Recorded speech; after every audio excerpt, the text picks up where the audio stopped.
Saat kita merenungkan firman Tuhan, maka roh kita mencari petunjuk dari Tuhan Bapa kita. Saat kita merenungkan firman Tuhan, saat itulah frekuensi hati kita terhubung dengan frekuensi hati Tuhan, sumber kebenaran. Dan petunjuk yang didapat roh kita dari kebenaran firman Tuhan akan mengajar kita, menyatakan kesalahan kita, memperbaiki kelakuan kita, dan mendidik kita dalam kebenaran. Kalau setiap hari kita belajar firman Tuhan, maka kita dijagai untuk selalu berada dalam kehendak-Nya.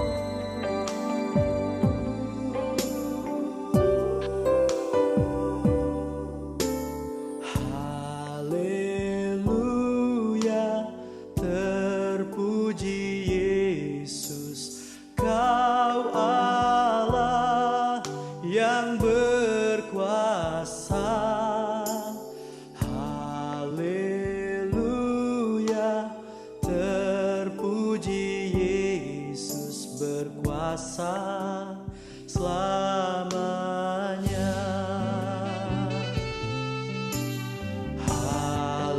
Haleluya, terpuji Yesus, Kau Allah yang berkuasa.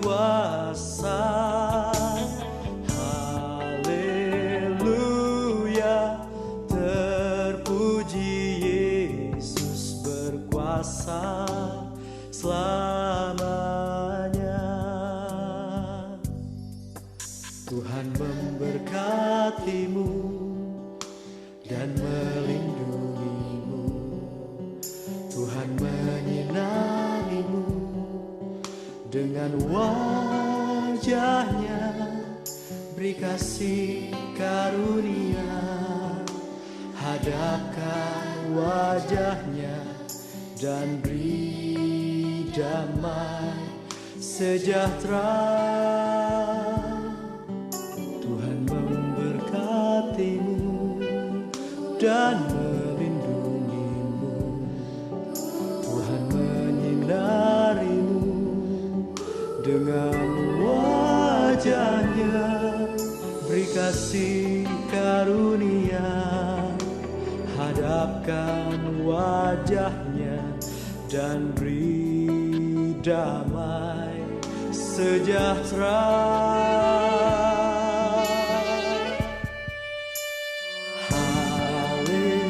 Haleluya, terpuji Yesus, Kau Allah yang berkuasa. Haleluya, terpuji Yesus berkuasa selamanya.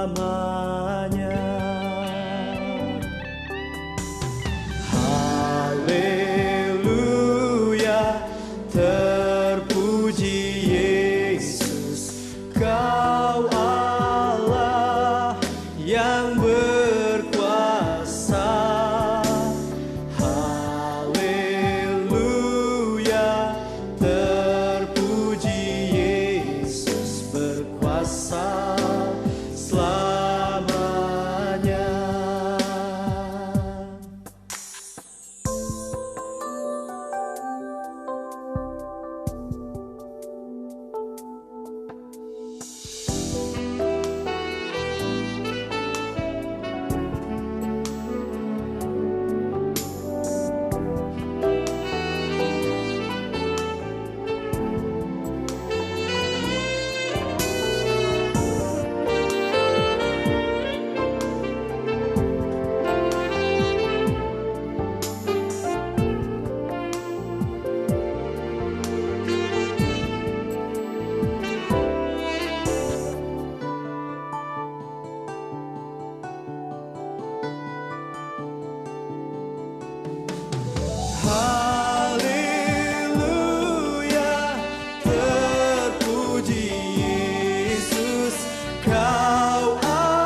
berkuasa selamanya, berkuasa selamanya.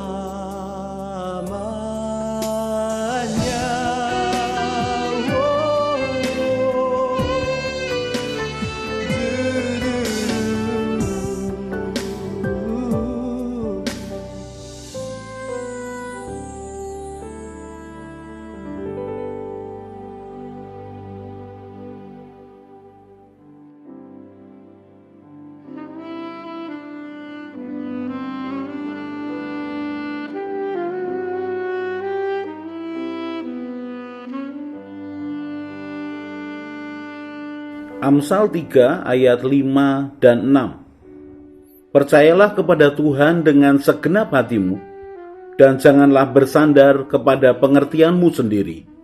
Akuilah Dia dalam segala lakumu, maka Ia akan meluruskan jalanmu.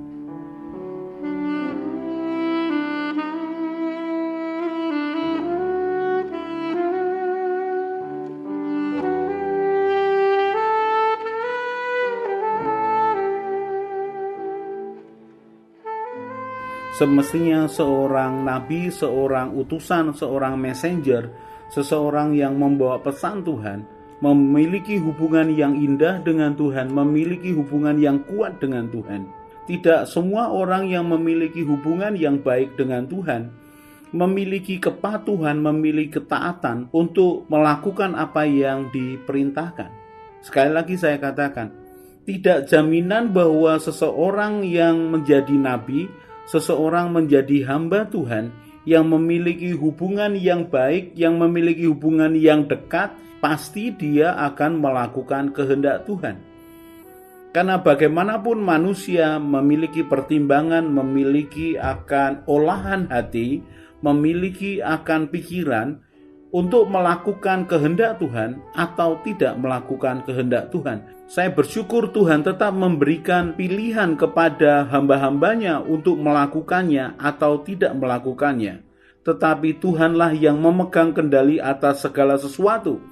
Ketika kita sebagai hamba Tuhan mendapatkan perintah Tuhan kemudian tidak melakukannya, tetapi karena itu berhubungan dengan orang lain di mana Tuhan memiliki rencana yang besar, karena kasih Tuhan ingin dicurahkan kepada orang lain lewat kita, maka Tuhan akan bersikeras supaya kita tetap melakukan kehendak-Nya.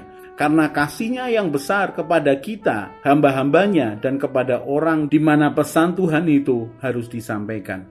Kita belajar bahwa tidak semua orang yang memiliki hubungan yang baik dengan Tuhan akan setia dengan Tuhan. Kita belajar bahwa tidak semua orang yang memiliki hubungan yang baik dengan Tuhan akan taat dengan perintah Tuhan. Kali ini kita akan belajar tentang Yunus. Yunus adalah nabi dari Perjanjian Lama yang berasal dari Galilea. Lahir di Israel, dia dibesarkan di kota Gath-Hefer sekitar 3 mil dari Nazaret. Dia mendapatkan perintah Tuhan untuk kota Niniwe. Kalau melihat keadaan sekarang, maka kita bisa lihat di peta bahwa Yunus ada di sekitar Galilea. Kemudian kota Niniwe sekarang ini adalah di negara Irak. Jadi saudara bisa perhatikan begitu jauh akan perjalanan yang dia harus tempuh untuk menyampaikan pesan Tuhan. Tetapi Yunus berat hati karena bangsa Asyur yang tinggal di Niniwe adalah musuh Israel, terkenal kejam dan menindas.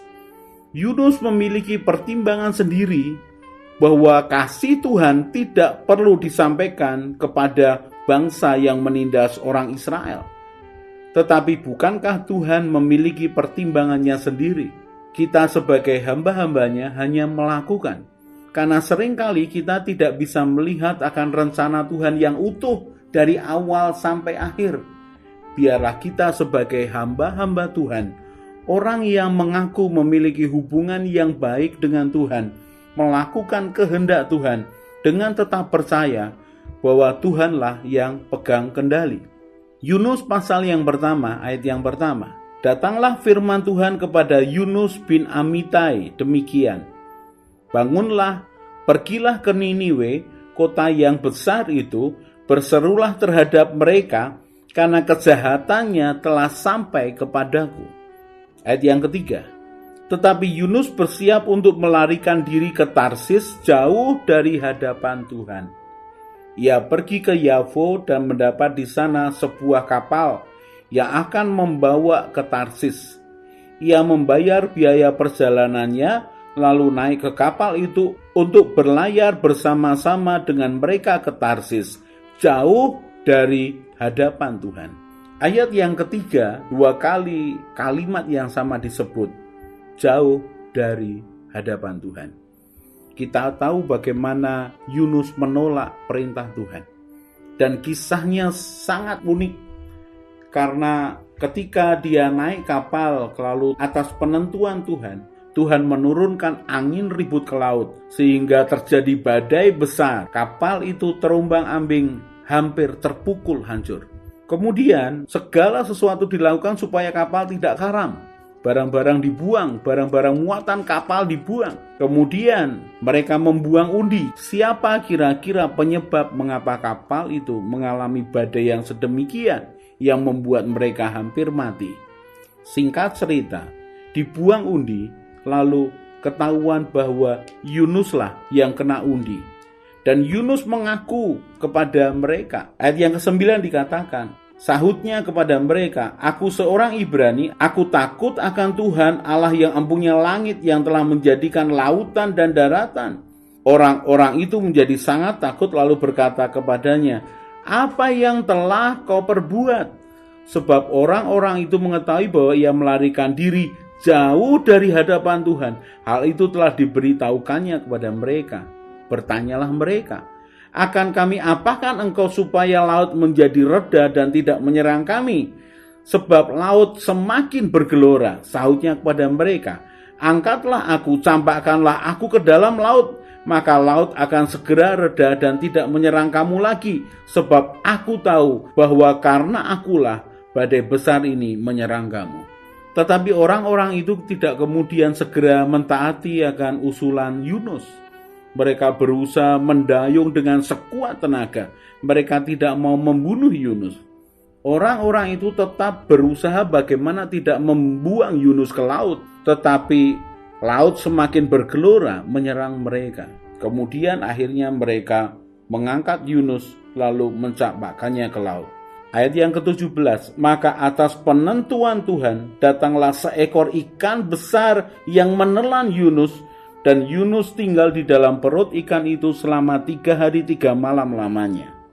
Ketika seorang hamba Tuhan yang seharusnya menyampaikan pesan Tuhan lari daripada Tuhan, menjauh dari hadapan Tuhan, maka dia bisa menyusahkan orang-orang sekitarnya. Dia bisa membahayakan orang-orang sekitarnya.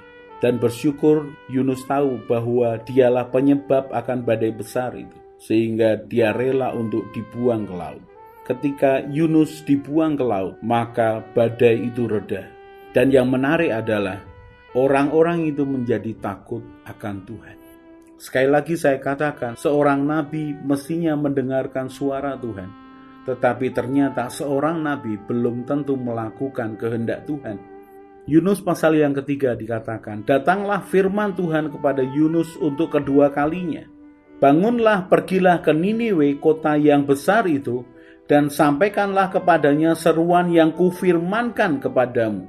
Bersiaplah Yunus, lalu pergi ke Niniwe sesuai dengan firman Allah. Niniwe adalah sebuah kota yang mengagumkan besarnya, 3 hari perjalanan luasnya. Ayat yang keempat, mulailah Yunus masuk ke dalam kota itu sehari perjalanan jauhnya. Jadi jaraknya hanya baru 1/3, belum masuk ke pusat dari kota itu. Lalu berseru, 40 hari lagi maka Niniwe akan ditunggang balikkan. Jadi Yunus berjalan masuk ke kota itu sehari perjalanan jauhnya, baru dia menyampaikan pesan Tuhan. Perhatikan ayat yang kelima. Orang-orang Niniwe percaya kepada Allah, Lalu mereka mengumumkan puasa dan mereka baik orang dewasa maupun anak-anak mengenakan kain kabung. Setelah sampai kabar itu kepada raja kota Niniwe, turunlah ia dari singgasananya, ditanggalkannya jubahnya, diselubungkannya kain kabung, lalu duduklah ia di abu. Lalu atas perintah raja dan para pembesarnya, orang memaklumkan dan mengatakan di Niniwe demikian, manusia dan ternak, lembu sapi dan kambing domba tidak boleh makan apa-apa, tidak boleh makan rumput dan tidak boleh minum air. Haruslah semuanya, manusia dan ternak, berselubung kain kabung dan berseru dengan keras kepada Allah, serta haruslah masing-masing berbalik dari tingkah lakunya yang jahat dan dari kekerasan yang dilakukannya. Siapa tahu, ayat yang ke-9 dikatakan, siapa tahu mungkin Allah akan berbalik dan menyesal serta berpaling dari murkanya yang menyala-nyala itu sehingga kita tidak binasa. Hebat sekali apa yang dilakukan oleh orang-orang Niniwe. Respon atas pesan Tuhan yang disampaikan oleh Nabi Yunus. Lalu mereka bicara dari orang kepada orang, dari orang kepada orang, bagaimana pesan Tuhan 40 hari lagi kota ini akan ditunggang balikkan. Tidak ada pesan dikatakan bahwa kecuali ada pertobatan. Tetapi respon dari orang-orang Niniwe atas pesan Tuhan, mereka bertobat. Diminta berpuasa dan berseru dengan keras kepada Allah. Dan masing-masing harus bertobat, harus berbalik dari tingkah lakunya yang jahat dan dari kekerasan yang dilakukannya. Pertobatan seluruh kota. Perhatikan, dari 1/3 sampai 2/3 sampai 3/3 seluruh kota merespon dengan pertobatan. Ayat yang ke-10. Ketika Allah melihat perbuatan mereka itu, yakni bagaimana mereka berbalik dari tingkah lakunya yang jahat, maka menyesallah Allah karena malapetaka yang telah dirancangkannya kepada mereka, dan ia pun tidak jadi melakukannya. Indah sekali. Pertobatan menghentikan penghukuman. Pertobatan menghentikan penghukuman. Ketika dosa dilakukan satu kota, maka pertobatan juga dilakukan satu kota. Dan pesan Tuhan yang disampaikan oleh Nabi yang bertobat ini juga membawa pertobatan yang baru kepada seluruh orang Niniwe. Belajar apa dari hal ini? Belajar yang pertama adalah seorang hamba Tuhan yang dekat dengan Tuhan, yang dengar suara Tuhan, belum tentu mengikuti segala yang diperintahkan. Sebagai manusia, seorang hamba Tuhan bisa memiliki pertimbangan sendiri dengan tidak melakukan seperti yang Tuhan mau. Tetapi pembelajaran yang kedua adalah ketika seorang hamba Tuhan, ketika seorang nabi bertobat, lalu menyampaikan pesan Tuhan kepada orang-orang yang berdosa, maka orang-orang yang berdosa ini berhak mendapatkan pengampunan apabila mereka merespon dengan pertobatan. Mari belajar untuk mencari Tuhan. Mari belajar membangun hubungan yang indah dengan Tuhan. Dan kalau sudah membangun hubungan yang indah dengan Tuhan, mari taati setiap perkataannya. Tetapi kalau kita melakukan satu kesalahan, mari bertobat. Mari bertobat dan sampaikan pesan Tuhan kepada mereka yang membutuhkannya. Supaya ketika mereka yang membutuhkan pesan Tuhan itu bertobat, maka akan terjadi pemulihan. Pertobatan menghentikan penghukuman.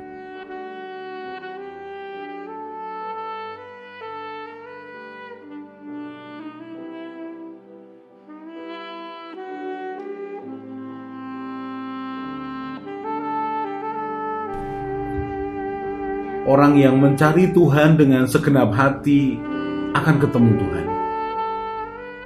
Orang yang percaya dan mengandalkan Tuhan akan seperti pohon yang ditanam di tepi aliran air. Tidak akan menderita melewati masa kering, tetap bertumbuh. Hatinya bersuka cita dan terus berbuah.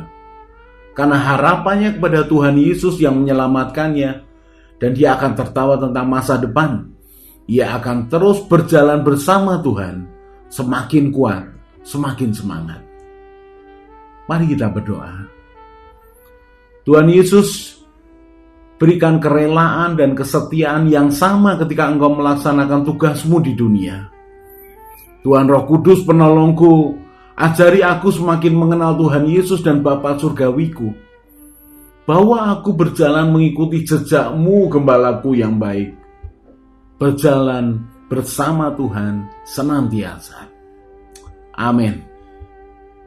Saya Yosea Kristiono, Gembala Jemaat JK Injil Keselamatan Semarang.